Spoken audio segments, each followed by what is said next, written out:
I used to think being included was something that once earned, stayed earned, like an old coat worn familiar, always waiting on its hook. Lucas mentioned a few weeks ago that they were keeping things small this year, just a quiet meal. No need to dress up, he said. We'll do something casual, just us. I smiled through the phone, tracing the fray on the sleeve of my cardigan. It's the one with the patch under the elbow where Everett used to rest his hand when we shared the armchair. I ironed it anyway. I didn't make much of the day itself. I didn't want to assume. But I still checked the calendar that morning. My handwriting had thinned over the years on the paper. The pencil mark around the date looked tentative. I baked the pie anyway. Not out of tradition, but out of habit. Thin sliced apples, a lattice crust brushed with milk and sugar. I used the pie dish with the chip on the rim, the one Lucas made in ceramics class when he was 14. It still held shape. That always seemed like enough. I didn't text. I didn't want to be that kind of mother, the kind who calls to remind someone it's her birthday. Around noon, I opened my email. There was a message from Marcy, a woman I used to see at church socials. No subject line, just a video link. I clicked. Amber stepped into the marigold room. She gasped. Hands flew to her face like she hadn't rehearsed it. You remembered finally a birthday worth celebrating. Her voice rang out through the laughter. Streamers fell. Waiters applauded. Lucas stood behind her, gently kissing her forehead, like a scene from a wedding. The children raised glittered signs, "Mom is the queen." I paused. Replayed. Sound off, then on again. No one said my name. No one needed to. It wasn't a matter of absence. I wasn't forgotten. I was replaced. I sat still for several minutes. The pie was cooling beside me. The crust had begun to sag inward, the sugar turning to shine. I wrote something beneath the video. Looks lovely. Hope everyone had a good time. 10 minutes later, it was gone. Not buried, deleted. Then a message came. Just one line. It's best you don't insert yourself anymore. It's confusing for the kids.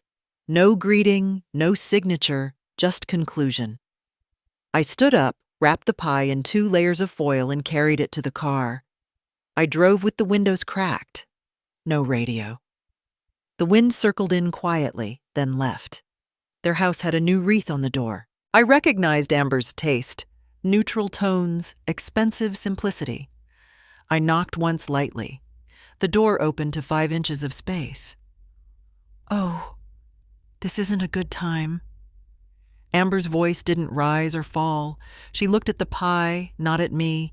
Inside, I saw a pair of Lucas's shoes by the stairs, slightly turned outward. That used to mean he was home. I waited. No one came. I didn't speak.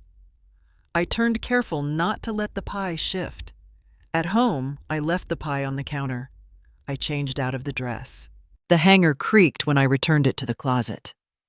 I folded the cardigan and placed it over the back of the chair, its sleeves brushing the floor. I didn't turn the light on. That night, I left my phone screen side down, not because I expected anything, just to keep it from lighting up in the dark. The next morning, I opened the refrigerator and looked at the pie. The foil had softened where the heat once lived. I didn't unwrap it. I drank tea from the white ceramic cup with the hairline crack that never quite leaks. I let the bag steep too long until the water turned dark and sharp. The living room held the kind of quiet that only widows understand. Not empty, just paused. I sat by the window where the lace curtain always lifts slightly at the corner. I watched the wind pass through it like a hand brushing fabric. There's a photograph on the wall of Lucas at 8, front tooth missing, holding a soccer trophy with both hands. I used to straighten that frame weekly. I haven't touched it in months. Today, I noticed it had tilted. On the shelf below, It sits a small bowl, one Amber gave me years ago. I had filled it with rose petals, dried now, still holding their shape. They smell faintly of nothing. I didn't make lunch. I wasn't hungry. I folded towels instead. In the hall closet, I found a sweater of Everett's. I pressed it to my face. Not for the scent, just for the weight of it. When the sun shifted past the curtains, I lit a candle. The wick had curled. It took 3 tries to catch. I watched the flames settle. I didn't call Lucas. I didn't forward the message to anyone. I didn't say the words aloud, not even in the mirror. I placed the phone in the drawer with the old charger and the unused keys. I shut it gently. Some things you keep not because they work, but because they once did. And that I've learned is a kind of knowing too quiet to name. I learned to measure my footsteps, not by distance, but by their impact. There had been a moment brief, nearly forgettable, when I leaned down to press a kiss to Sadie's cheek. Just a light touch, the way I used to with Lucas when he was her age after he fell asleep in the back seat. Amber had pulled her away gently. No scene, no words at first, just a soft murmur as she buttoned Sadie's coat. "It looks clingy," she told me later. "Sadie needs boundaries." The way she said it left no room for correction. The kind of statement polished by therapy, vocabulary, and delivered with surgical calm. I only nodded. That night I folded the blanket Sadie had left on the couch and placed it neatly at the foot of the guest bed. No one mentioned it in the morning. The next day, I saw a photo online, Amber, her mother, and Sadie holding hands in front of the house. 3 generations of love, the caption read. There was a filter on it. Everyone's skin looked airbrushed. Even Sadie's shoes had been brightened. At back-to-school night, I arrived early. I'd baked oatmeal cookies and wrapped them in wax paper tied with string.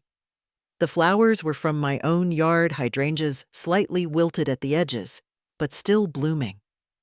I stood near the refreshment table waiting for Amber to arrive.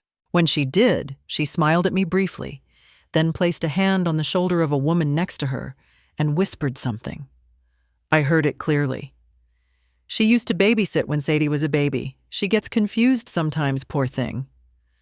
The woman nodded politely, her eyes already sliding past me. I set the cookies down on the table. The flowers I kept in my hand. I told the teacher I'd come by mistake, that I was just dropping something off. I left before they started the introductions. I didn't mention it to Lucas. He was preoccupied with a water bill. Said he was surprised it was so high this month. Maybe a leak, I offered. He didn't respond. That week, while clearing out the linen closet, I found an envelope, pale blue. The return address was a bank. The addressee, Lucas Wallace. But the address printed beneath it was mine. Not his current home. Mine. The envelope was unopened. I stood there for a while, thumb pressing into the seam. Years ago, he'd asked if he could use my address for some mail when they were between houses. That was before the townhouse. Before Amber started labeling Tupperware in Sharpie and hiding the good dishes when I visited. I placed the envelope on the hall table. I haven't moved it since. During dinner one night, I complimented the table setting. Amber poured water, barely pausing. "It's just crate and barrel. Not everyone's into that garage sale charm." Lucas chuckled lightly. I counted the fold on my napkin. 4 neat corners. I didn't eat much. One afternoon, Sadie handed me a crayon drawing. A small house, a stick figure girl, and a heart above it. I started to tape it to the fridge. Amber stood behind me. "Don't." She's learning about personal space. Her art is hers. I removed the tape, slid the paper into my purse. It's still there, folded once down the middle. I stopped bringing anything to the house after that. No muffins, no flowers. I brought myself on time, silent, careful. Once Amber handed me a list of grandparent boundaries printed on colored paper. Bullet points. Some were practical no sweets after dinner. Others were surgical. Avoid projecting expectations or nostalgia. Don't introduce old-fashioned ideas about gender. I signed it. There was a space for that at the bottom. Lucas didn't look at me when I passed him the pen. I started keeping a notebook in the drawer beside the sink. In it, I wrote what I brought, what I said, what I didn't say. I didn't want to forget. Or maybe I didn't want anyone to say I hadn't tried. The notebook has a blue cover and a small coffee stain near the edge. Sadie's birthday came and went. I mailed a gift, a book about sea animals, and a felt octopus I stitched myself. Amber posted a video of the party later. Thanks to everyone who made today perfect. There was a woman in the background wearing a cardigan like mine. It wasn't mine. No one mentioned my name. Later that week, a neighbor saw me outside and asked if I had been away. "We haven't seen you with your granddaughter in ages." I smiled and adjusted the garden hose. The water arced wide and scattered onto the walkway. I've begun to keep things smaller. Fewer emails. Less initiative. I attend when asked, bring nothing, leave early. My phone autocorrects Amber's name now to A. I don't fix it. Lucas texted last Sunday. "Just 2 words, you coming?" I didn't reply. I deleted it and stood at the window for a while. A sparrow hit the glass lightly, then flew off. The mark of its wing stayed for a few minutes. Then it vanished. The envelope is still on the hall table. I dust around it. Sometimes I think about opening it. Sometimes I think about shredding it. I do neither. There's a kind of quiet in restraint. Not noble, just practiced. And some kinds of hurt don't need bandages. They just need remembering. I don't remember when I stopped being mentioned. I only remember realizing that silence had started to form patterns. The envelope came in a stack of circulars and credit card offers. The return address was Familiar Harbor and Home, a small-town magazine one of the women from church used to write for. I assumed it was a holiday edition, something with recipes or a list of local shops. I opened it while waiting for the kettle. The cover made my breath hesitate just slightly. There was Lucas mid-laugh standing beside Amber. She wore a navy dress with capped sleeves, one hand resting on his arm, the other placed on Sadie's shoulder. The headline read, "The Carters, a New Era of Home Building." The spread ran 6 pages. I counted. They used words like visionary modern and redefining legacy. Amber held a blueprint in one of the photos. Lucas sat at a drafting table that once belonged to Everett. I recognized the grain in the wood. They spoke about rebuilding from scratch after loss, about starting fresh with intention, about how the company had taken a dramatic turn toward relevance once they assumed leadership. There were no mentions of the 12 years I managed payroll, or the bridge contract I'd negotiated with the city of Huntsville, or the winter I delivered roofing plans with a fever when Lucas was still in college. No mention of Everett. Not even a photo of the first building we designed on the back porch with coffee and graph paper. One caption caught my eye. A marriage of craft and communication. Lucas and Amber Carter represent the next generation of Carter Buildworks. Carter Buildworks. The name had changed. There used to be a hyphen. Langley Carter. It had been there in the first tax document printed in bold. Everett's idea, something he thought sounded strong, equal fare. At the end of the article, a short Q&A with the journalist. Light questions. Favorite meal. Advice for young couples working together. Then one. Where was Lucas's mother during the company's transition? Amber smiled in the photo. Not wide measured. The caption beneath her read, Amber Carter, co-founder and creative director. She was always traditional. But she respects our direction. I read it twice.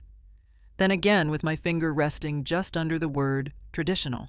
The kettle boiled over. I didn't move to stop it.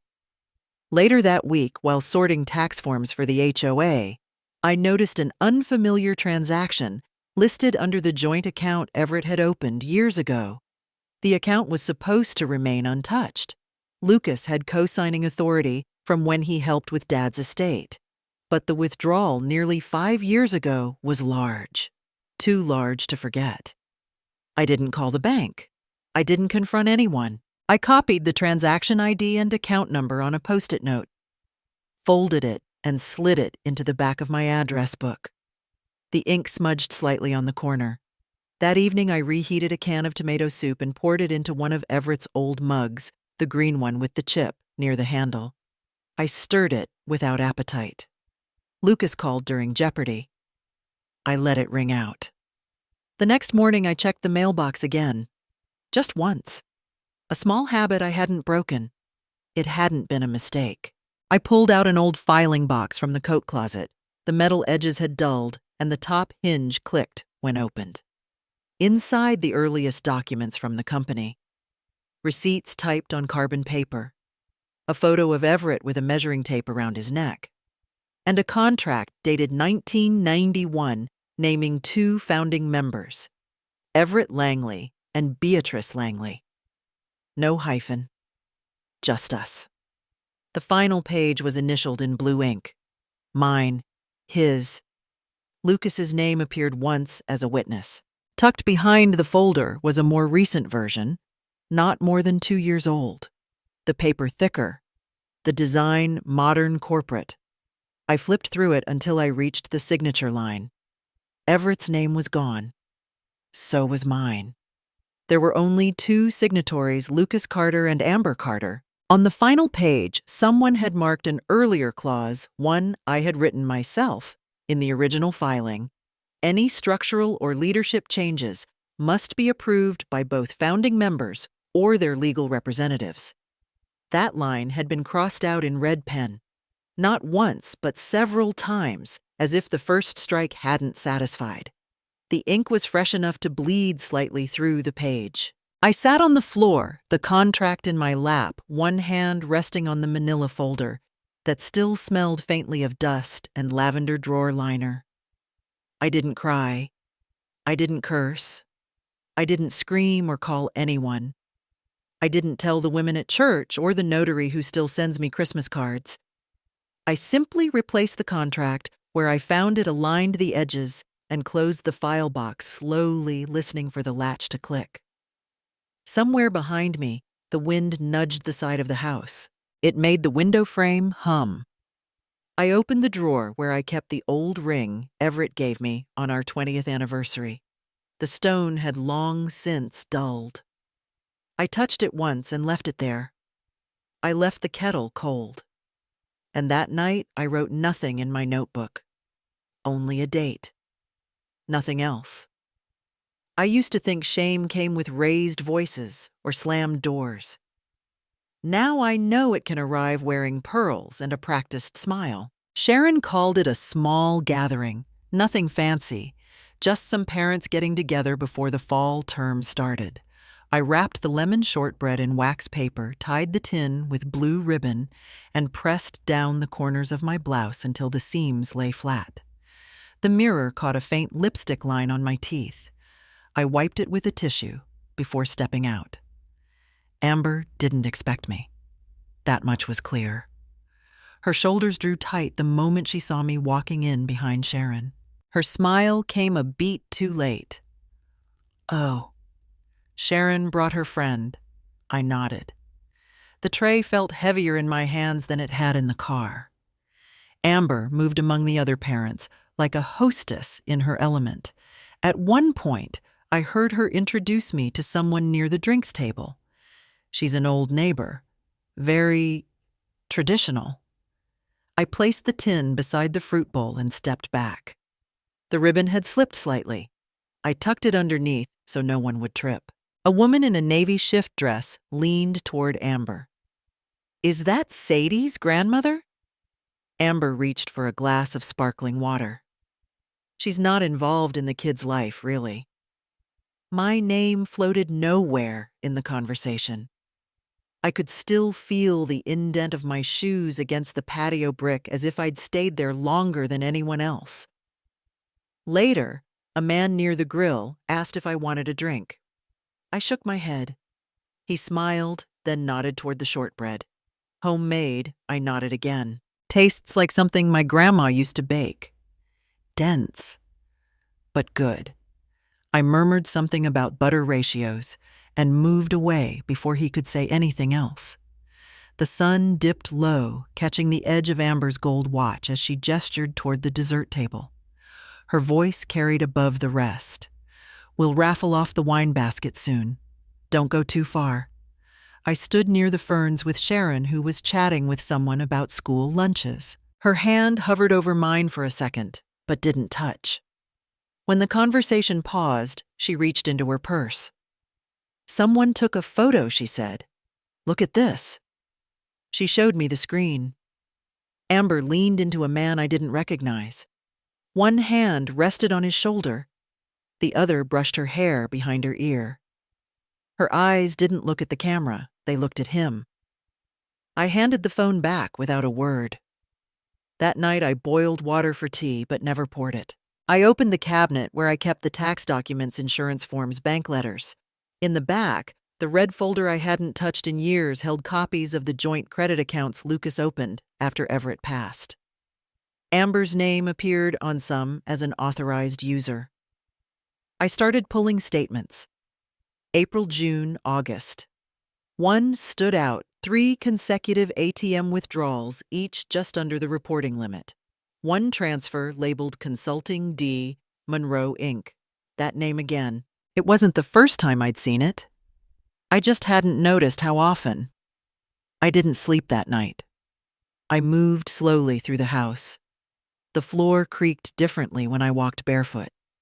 I opened Everett's top drawer, not for anything useful, just to remind myself of how he organized things. Pocket knife stamps, his high school class ring.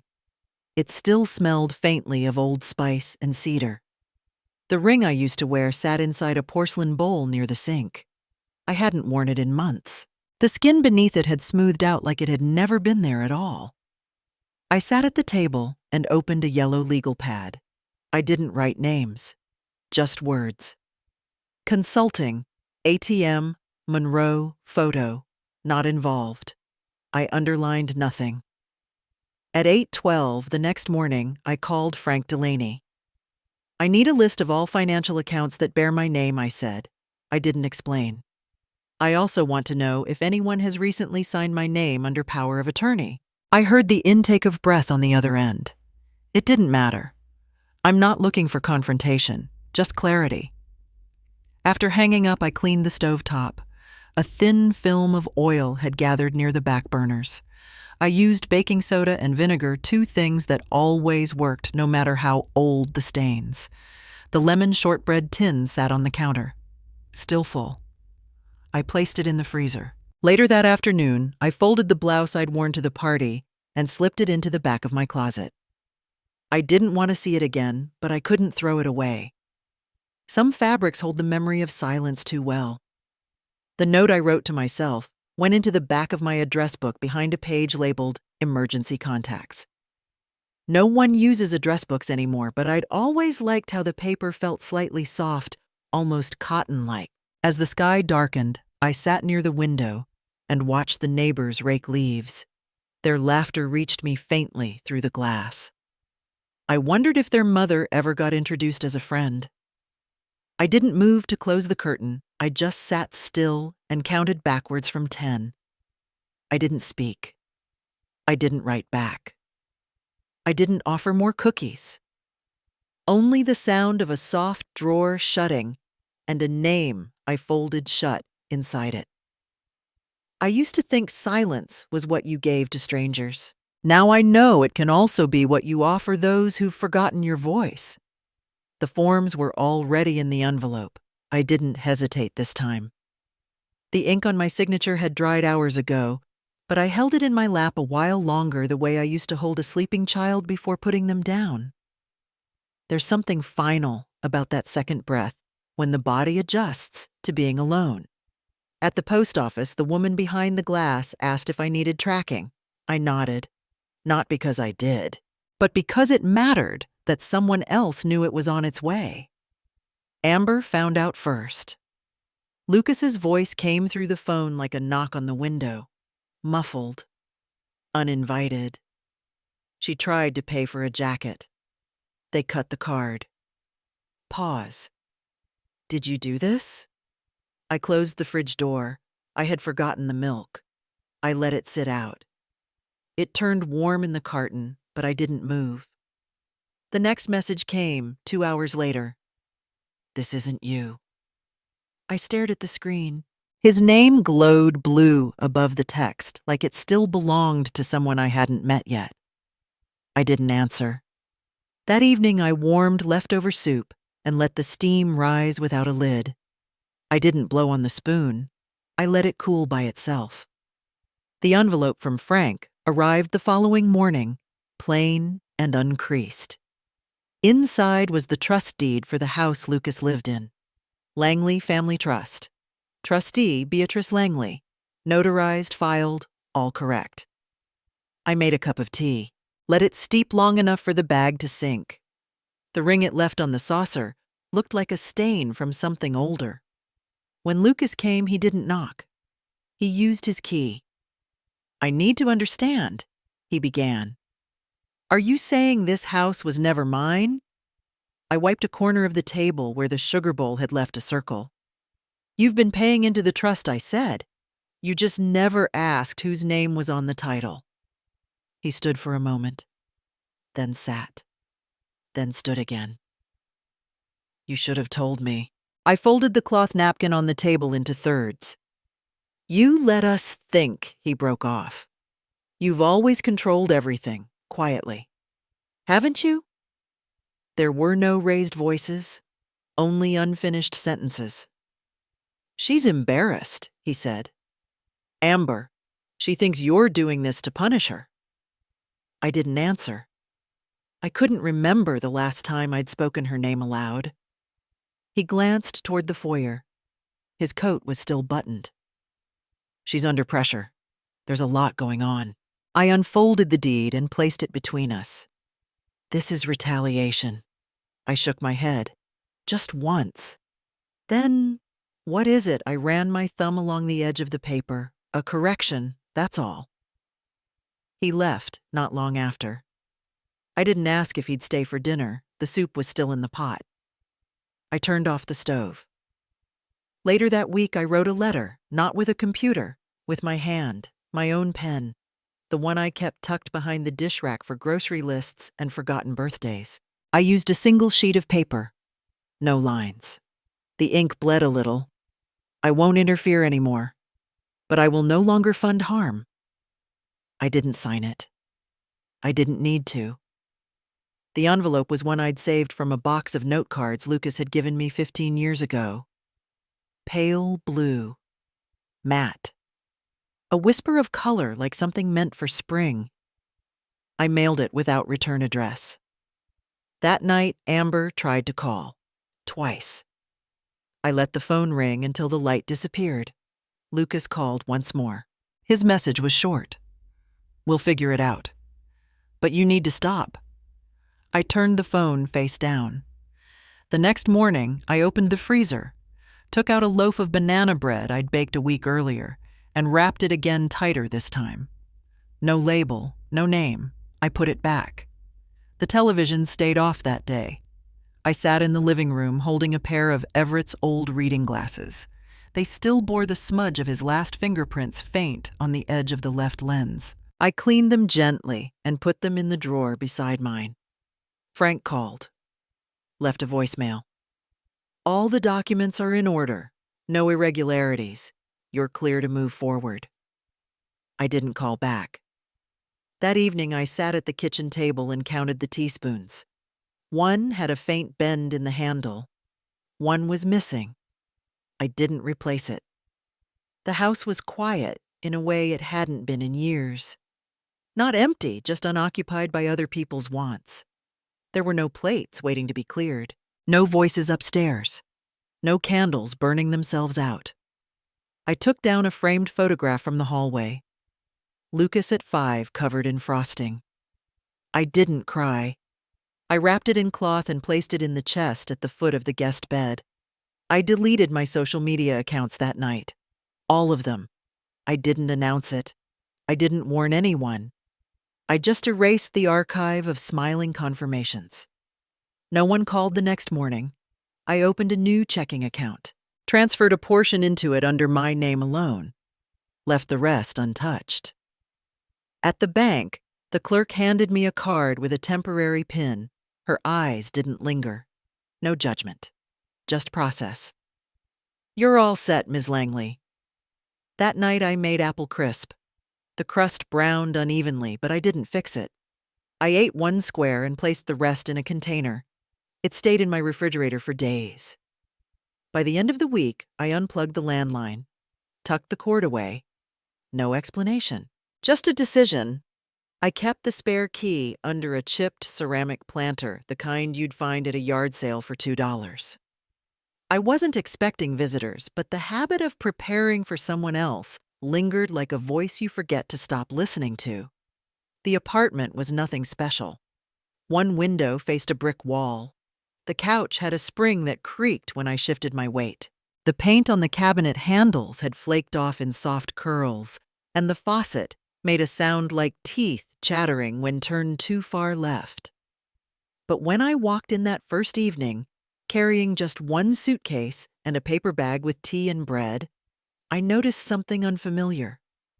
The silence didn't carry expectation. No one was waiting to ask where I had been. No one had left a jacket on the floor for me to pick up. The table was bare, and the chair waited without urgency. I unpacked slowly. 3 sweaters, one with a tear in the cuff, 2 skirts, a nightgown I hadn't worn since Everett passed. I pressed it against my face. It didn't smell like anything anymore. On the second night, I woke up thinking I had forgotten Sadie's lunchbox. I even reached for my phone before remembering it had been shut off. The digital clock blinked 3:12. I didn't lie back down right away. I sat on the edge of the bed, my feet cold against the floor, and tried to remember the last time someone had needed me at 3:12 a.m. I boiled water and poured it into the one chipped mug I'd brought with me. The tea bag floated for a moment, before dipping its head like it too had nothing left to do but sink. The window in the kitchen opened stiffly, but it opened. Outside, a rusted fence separated the building from the edge of a community garden. The soil looked dry. A single tomato plant reached out from a corner bed, thin and spindly, like it had grown without anyone noticing. I didn't miss the old house. I missed the drawer in the hallway with the dull scissors and expired coupons. I missed the way the floor creaked outside the laundry room when Lucas used to run down the hallway barefoot. But not the house itself. A letter came on Thursday. Cream envelope, bold lettering. Amber's handwriting on the return address. I let it sit on the table for 3 days before opening it. Inside was a single line.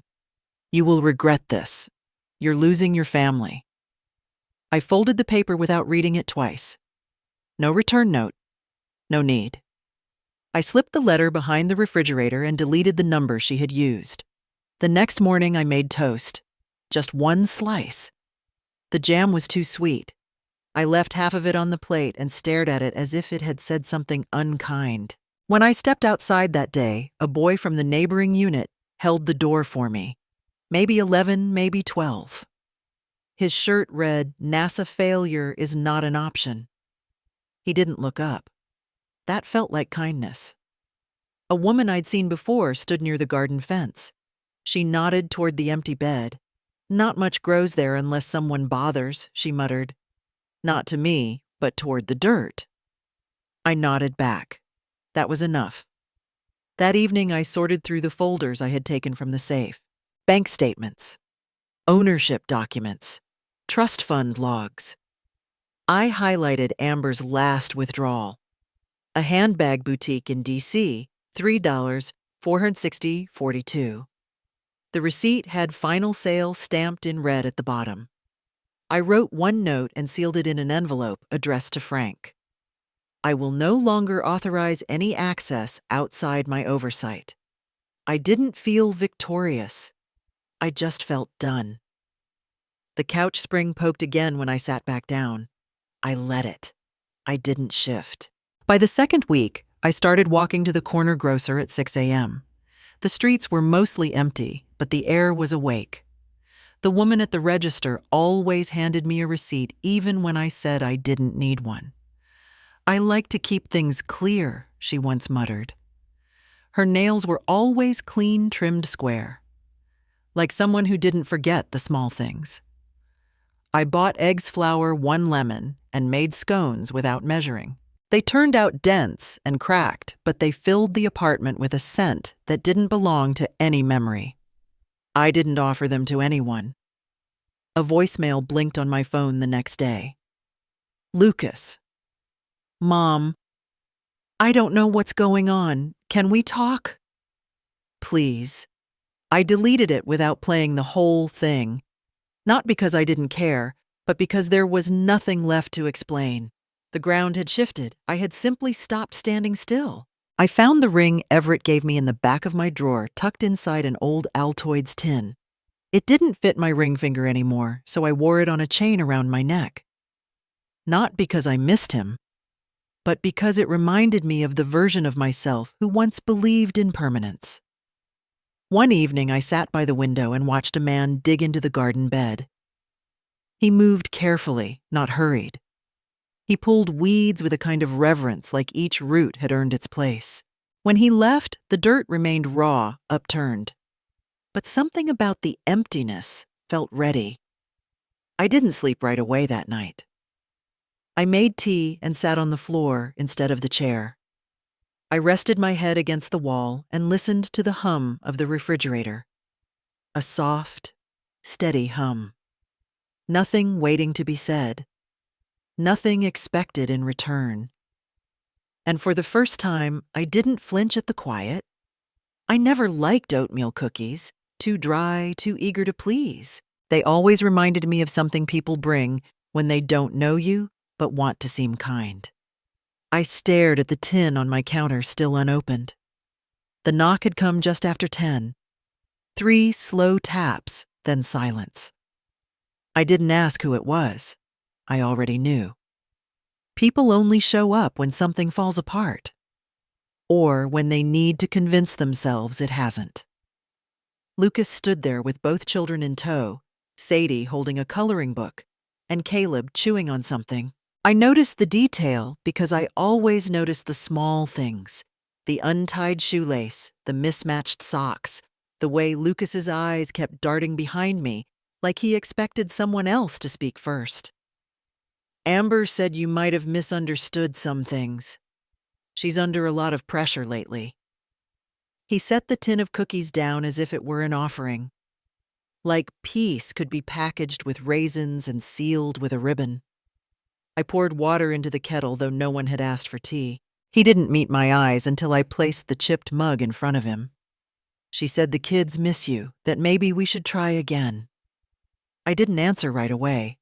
My hand brushed the corner of an envelope I'd left out not by accident. A copy of the bank statements, a few hotel charges, printed in neat black lines, and one grainy photo of Amber, with her hand on a man's chest, at a resort in Miami. His name was scrawled on the transfer receipts, D. Monroe, Inc. "Did she also tell you about the hotel bills, the joint account withdrawals? The man named Derek Monroe." His fingers twitched slightly on the cup. Sadie hummed softly, still coloring. The scent of stale cinnamon drifted from the cookie tin. "This can't be real. She told me you were trying to turn me against her. He said it like he wanted me to deny it, like he needed me to lie for both of us." I folded the papers and pushed them toward him. I didn't speak right away. Silence has weight, sometimes more than words. I waited until he looked down at the names, the numbers, the timestamp on the photo. His ears reddened, first the way they used to when he got caught sneaking cigarettes at 17. I stayed silent for too long, hoping silence meant safety. But silence gave her cover. I watched the way his mouth opened and closed, like he had something to say. But every version of it would cost too much. Sadie had drawn a sun with long arms stretching out over the page. Caleb had fallen asleep on the couch. You froze the accounts. You cut her off. She was spending what she didn't earn, and what she was spending it on wasn't hers to take. He shifted in his seat. The denial wasn't fully formed anymore, just residue. I noticed he didn't deny the photo.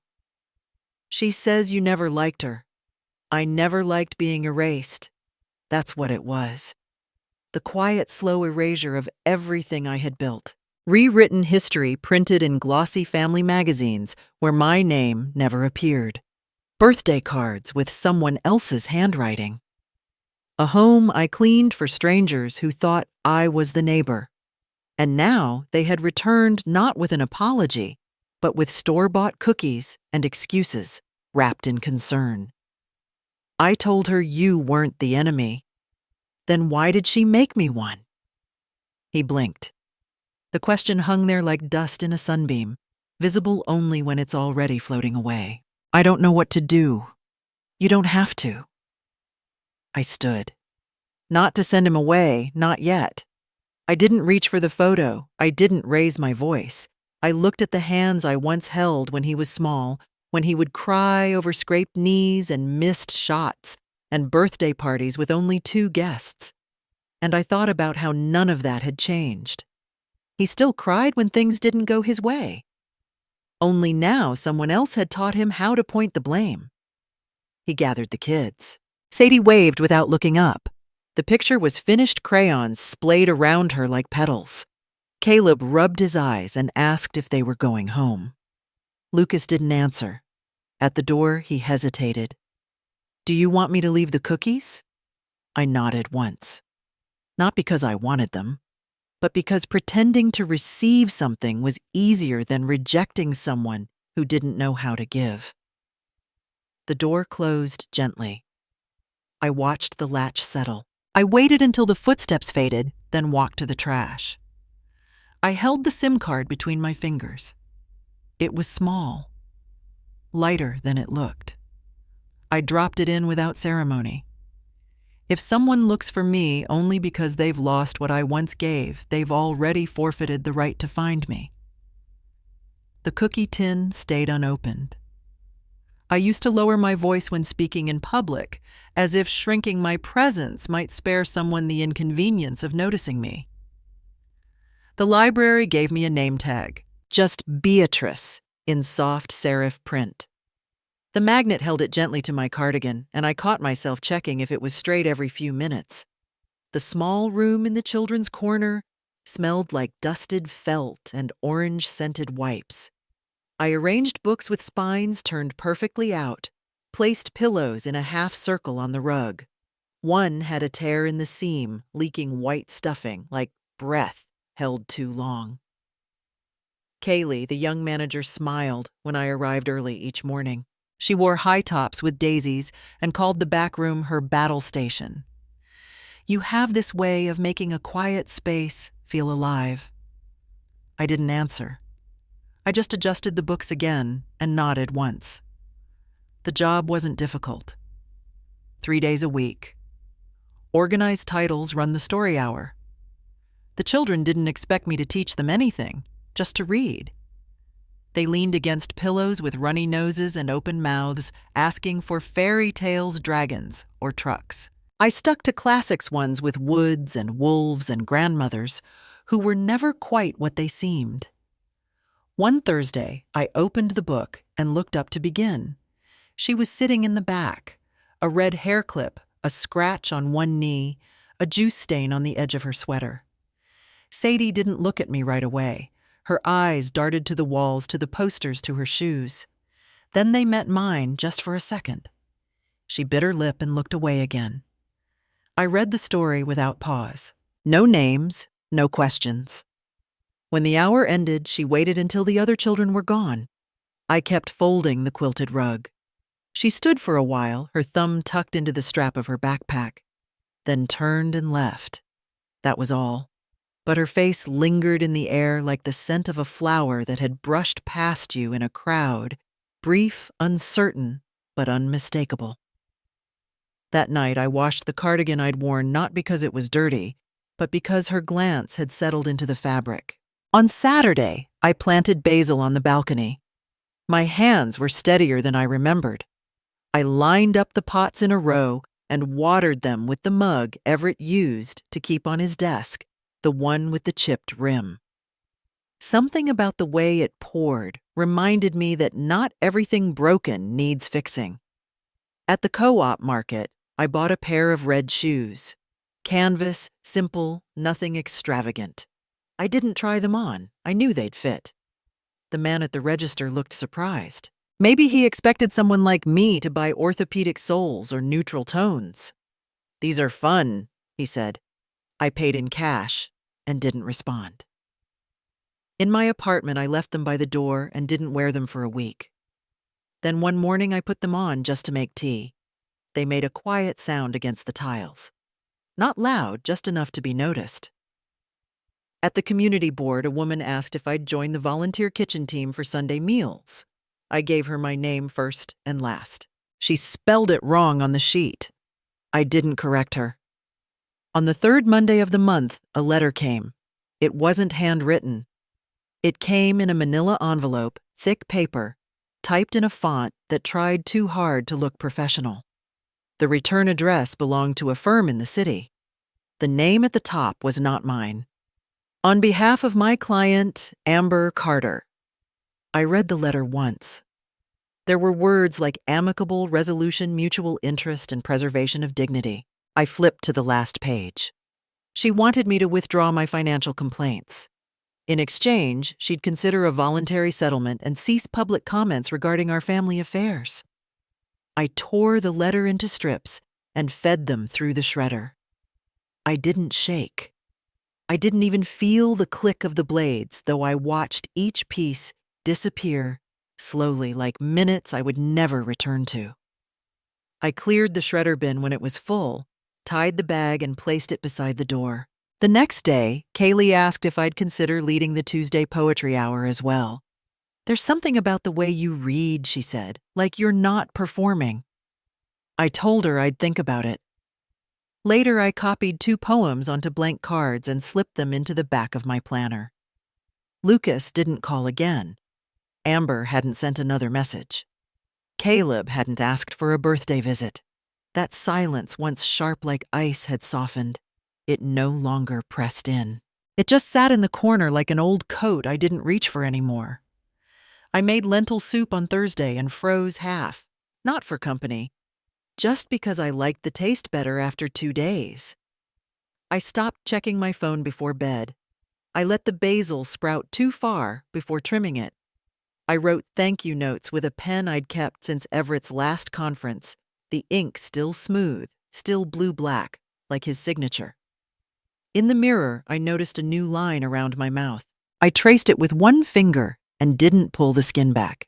It was mine. When the wind came through the window at night, it didn't carry voices anymore. Just the sound of leaves shifting, of something settling into its own quiet shape. I didn't hang photos. Not because I'd forgotten them, but because the walls for the first time didn't feel like they owed anyone a story. I once thought losing everything meant being emptied out. But I wasn't hollow. I was simply no longer being filled by someone else's version of me. And that I'd decided didn't need explanation or permission or apology. I used to think closure came with noise. Raised voices, slammed doors, someone storming off. But real endings don't always make a sound. Sometimes they arrive like paper sliding across a desk. I watched my signature settle at the bottom of the page, slanted slightly right, just like it always was. The pen I used had a chipped blue casing, the same one I kept in the kitchen drawer for grocery lists. It felt ordinary. That's what surprised me, that the final severing of a name, a history, a version of myself could be done with such stillness. Frank adjusted his glasses, tapped a few keys on his laptop. I didn't look at the screen. He cleared his throat like someone preparing to break bad news, even though I had asked for this. Do you want them to know now? The question hovered between us. Not loud, not cruel, just clinical, like asking if I preferred cream or sugar. I smoothed the corner of the folder on the desk. One side of it curled from the heat of my hand. Let truth arrive when they're ready for it. He nodded once and moved on. There was nothing to debate. I had spent weeks sorting through the papers, trust documents, property titles, insurance terms, written in language too slippery for ordinary hands. I underlined things in pencil, wrote small notes in the margins with dates, references, questions. Then I crossed the questions out. There was no one I needed to ask anymore. I rewrote my will from the inside out. Amber's name no longer appeared, not even in disclaimers. The new document stated with clarity that Sadie and Caleb would inherit through a conditional trust. Only when they turned 25. Only if no legal guardianship, financial control, or undue influence from their mother could be demonstrated. I didn't want revenge. I wanted air between us. Clean, still air. I didn't bring anyone to the lawyer's office. No witnesses from my side. No second opinion. Just a black sweater and my old leather purse that still smelled faintly of cinnamon gum. I wore a pair of earrings Lucas gave me for Christmas in 2011. Not because they meant something now, but because they used to. When I stepped outside, the breeze caught the edge of my collar. I pulled it closer and felt the faint scratch of the tag I had forgotten to cut off. The discomfort was minor, but it reminded me I was still adjusting to this version of myself, one that chose not to speak unless the words mattered. I went back to the old house once. Just once. Lucas answered the door with a face that looked half slept and half lived in. He didn't expect me. I hadn't called. He stepped aside. She's not here. I didn't ask where Amber was. The envelope I carried was unsealed. Inside was a copy of the property deed, a final mortgage release, and a note written in ink that trailed at the end like a breath held too long. You're free now. Use it better than I did. Lucas took the envelope like it weighed more than it should have. His eyes flicked over my face, searching for something I didn't bring. I didn't smile. I didn't cry. I just waited. He opened his mouth, then closed it again. He looked older than I remembered. I handed him the key, just one, and turned back toward the walkway. The lawn was overgrown, and the porch light still had that flicker I once asked him to fix. He didn't follow me. The screen door clicked shut behind me with the faintest breath of hesitation. When I returned to the apartment, I removed the SIM card from my phone and snapped it in two. Not for drama, just for finality. I didn't want callbacks. I didn't want late-night questions. I didn't want half-remorse wrapped in guilt and served as affection. At the courthouse, the woman behind the desk asked me to confirm the spelling twice. I slid my birth certificate across the counter, folded neatly with a paperclip that had rusted slightly at the tip. I had kept it all these years in a file marked originals, along with a hospital bracelet and a Polaroid of me holding Lucas at 3 days old. He was wrapped in a yellow blanket, eyes closed, mouth in a tight line, like he was already disappointed by the world.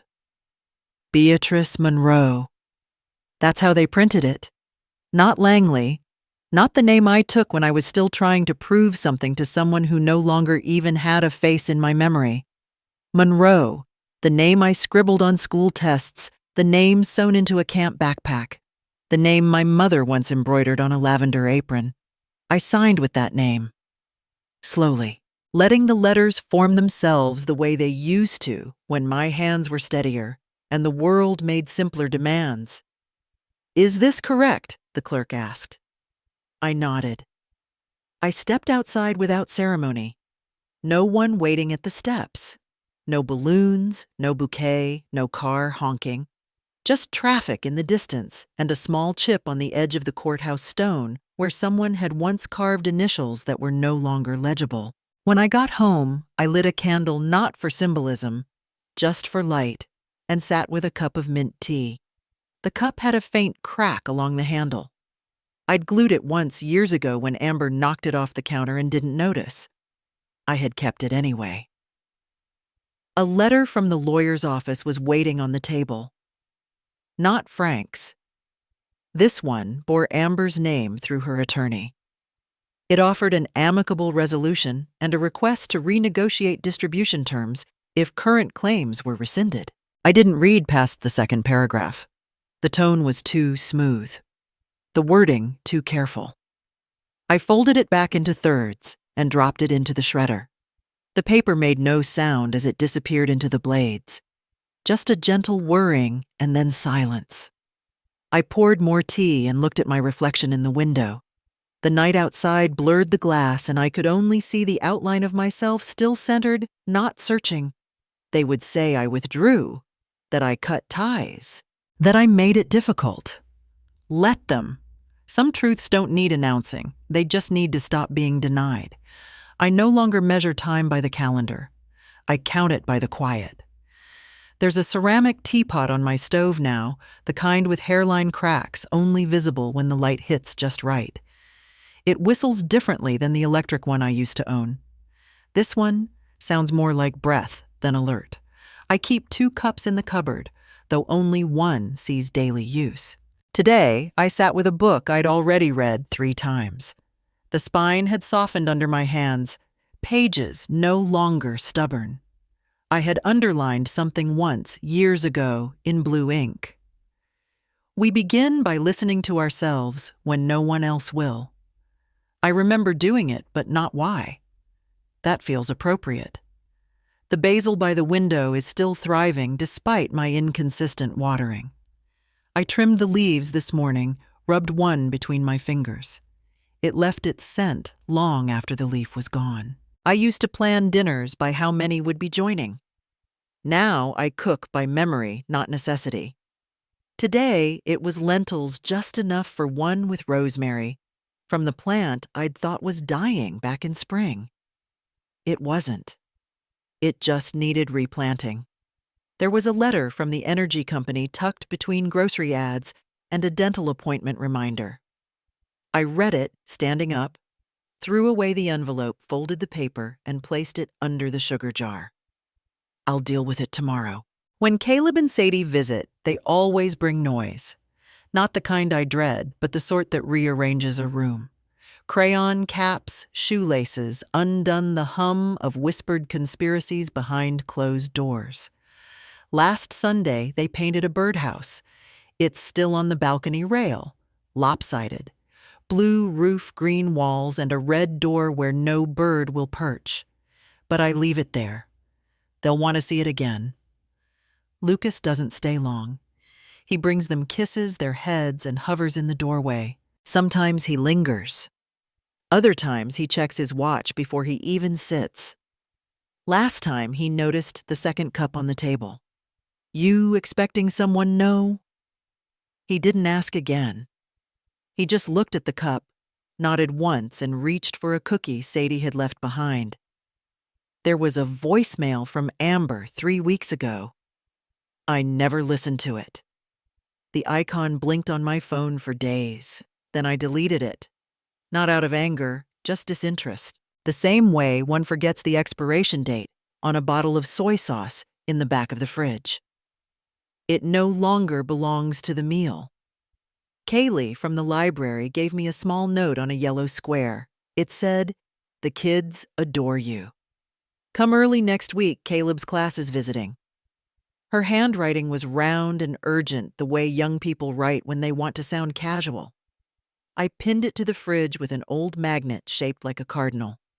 I have a new habit now, writing things I'll never send. In a leather-bound notebook I bought from the community market, I write letters. Some to people I miss, some to people I don't.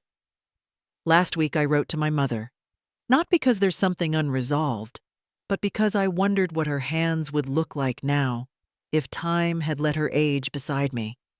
I also wrote to myself, "You were always more capable than they allowed you to believe, and quieter than they were ever willing to hear." There's no need to sign it. Sometimes Henry visits.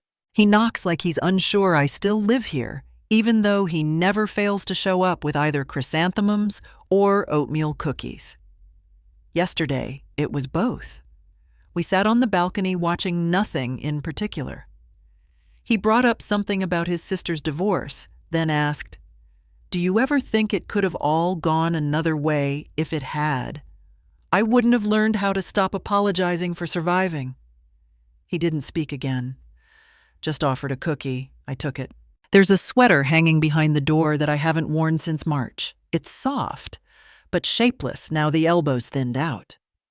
I almost gave it away last week, then decided to keep it. It's not warm, but familiar. The mail today also included a thin envelope legal paper. Not from Amber this time, but from her attorney. Something about residual property, a clause she wanted reviewed. I fed it through the shredder without opening it. If a thing requires secrecy or negotiation to be shared, it's not mine to hold. I stopped keeping track of what I used to be owed. On the windowsill, there's a small stone Sadie gave me. Flat, painted with streaks of yellow and blue, a single sticker in the middle that says, "Hope," in glittery letters. The sticker is peeling now, but I leave it. Some things don't need fixing to stay true. Yesterday, I wrote another letter. Not to Caleb or Sadie, not to Lucas or the past. Just a line. I no longer walk around the fire to stay warm. I carry the match inside me. I folded the page and slipped it into the back of my favorite book, the one with the underlined passage. At dinner, I poured tea into 2 cups, one for me, one beside me. I ate slowly. No rush, no silence to fill. Later, I moved the second cup into the sink, washed both, dried both, set them back on the shelf. Then I sat down, took out the notebook, and wrote, "This is what it looks like to live without needing to be noticed. To choose peace without asking if it's deserved, to breathe simply because breath remains." And I left the pen uncapped. Not for forgetfulness, but for continuation. I am no longer waiting for anything to return. I am simply here.